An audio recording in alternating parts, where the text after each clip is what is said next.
Hey everyone, welcome back to my YouTube channel Pathshala. आज जो poem हम करने जा रहे हैं उसका नाम है द कोलर, जिसे जॉर्ज हर्बर्ट ने लिखा था।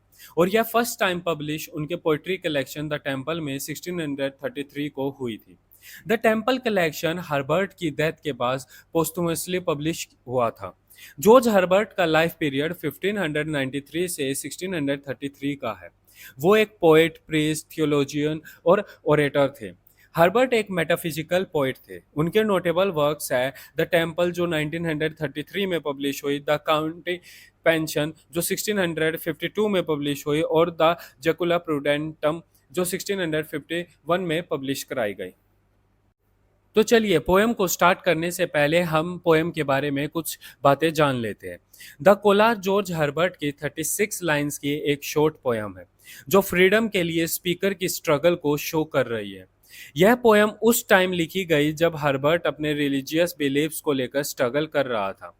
पोएम का टाइटल द कोलार 16th और 17th सेंचुरी में प्रीस्ट के द्वारा पहने कपड़ों का एक पार्ट होता था। यह पोएम स्पीकर की फ्रीडम के लिए अपनी करंट सिचुएशन पर क्वेश्चनिंग और सेल्फ आर्ग्यूमेंट को शो कर रही है। यह पोएम शो करती है कि एक पर्सन अपनी विल से लड़ रहा है जो उसकी ही दो साइड को शो कर रही है। उसकी एक साइड गॉड के अगेंस्ट रेबल कर रही है और उसकी दूसरी साइड गॉड के लिए कंप्लीट सरेंडर के लिए उसे कह रही है। यह इनर वॉइस सैडनेस पर लेमेंट कर रही है जो एंगर में टर्न हो गया है और वो थ्रेटन कर रहा है कि वो अपनी सभी रेस्पॉन्सिबिलिटीज को छोड़कर यहाँ से दूर चला जाएगा।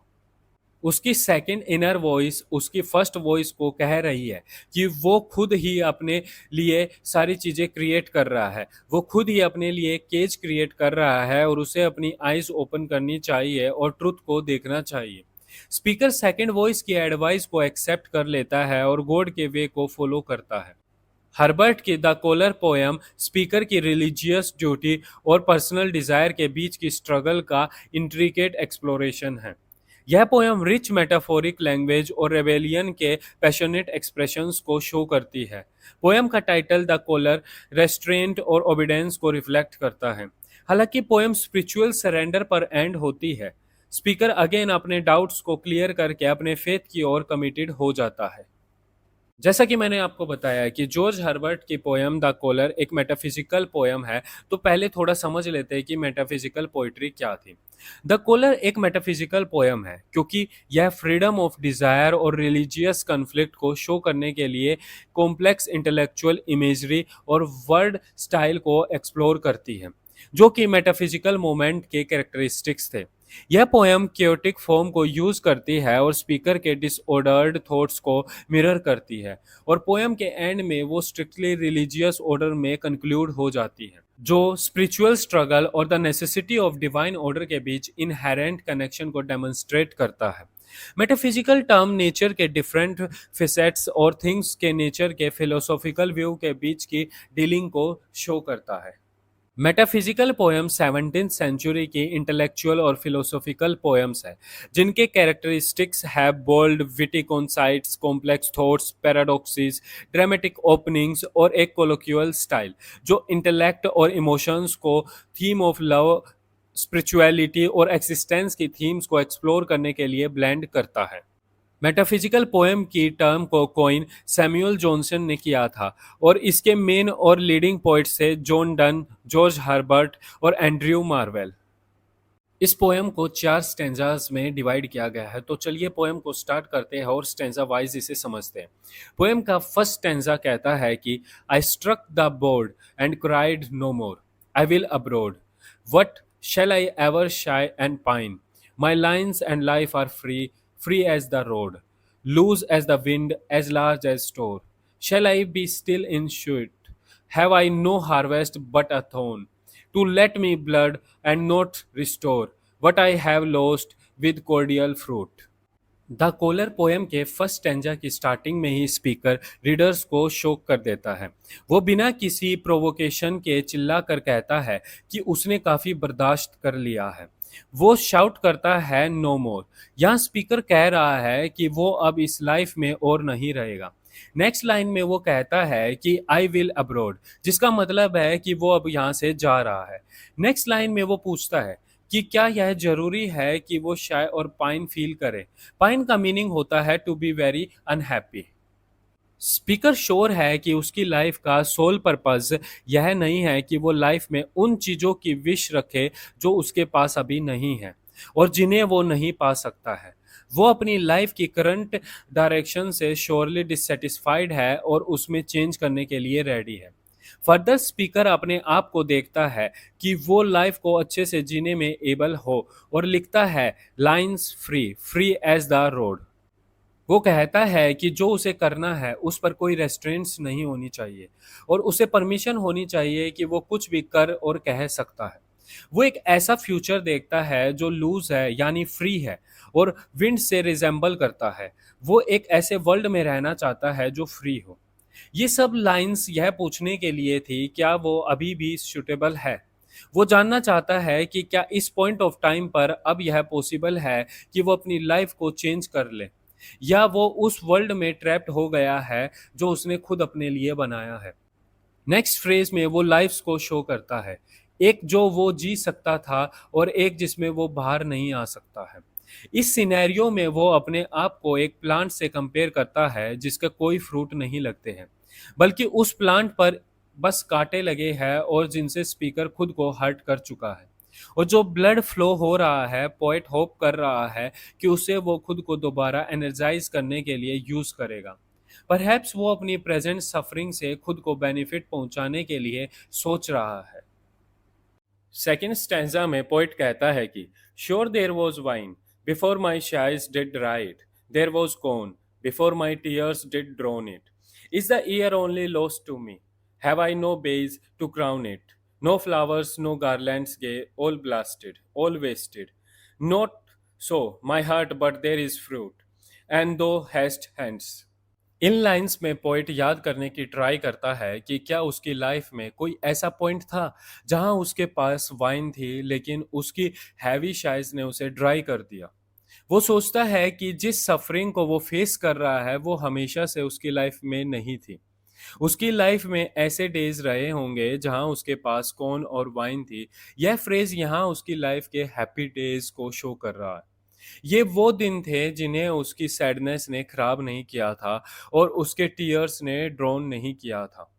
कुछ एक्सटेंट तक पोइट फील करता है कि उसकी अपनी इमोशनल स्टेट ही उसकी ऑलरेडी वो सिचुएशन को और बुरा कर रही है।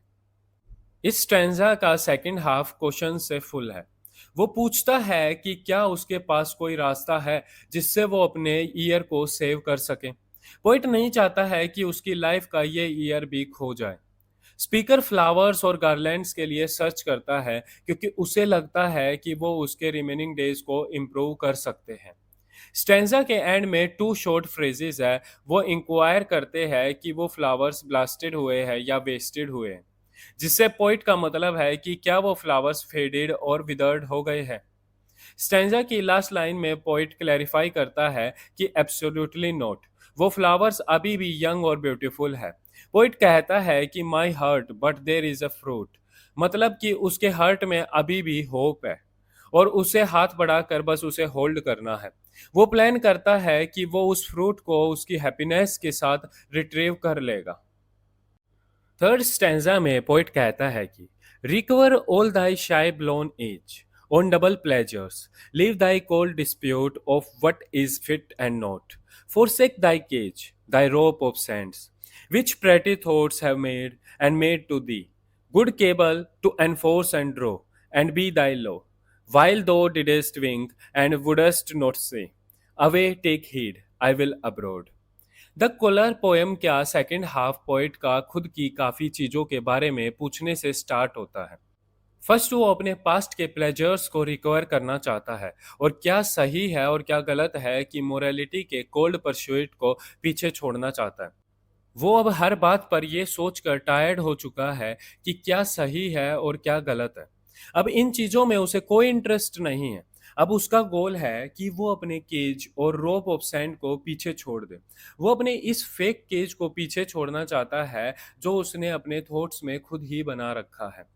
यह कन्फाइनमेंट्स जो स्पीकर ने मेंशन की है, यह उसने अपने रिलीजियस व्यूज और खुद की क्राफ्ट की है। ये सब उसके पैटी थॉट्स से बनी है और एक स्ट्रॉन्ग होल्ड में बदल गई है, जिसमें अब इतनी स्ट्रेंथ है कि वो अब उसे एनफोर्स और ड्रॉ कर सकती है और उसे लॉ में बदल सकती है जिसे स्पीकर ओबे करता है। लेकिन अब वो इस लाइफस्टाइल को और फॉलो नहीं करना चाहता है। वो अपनी इस सिचुएशन से मूव ऑन कर रहा है। अपनी इस कन्फाइनमेंट और अपने इस कॉलर से वो खुद को फ्री करना चाहता है।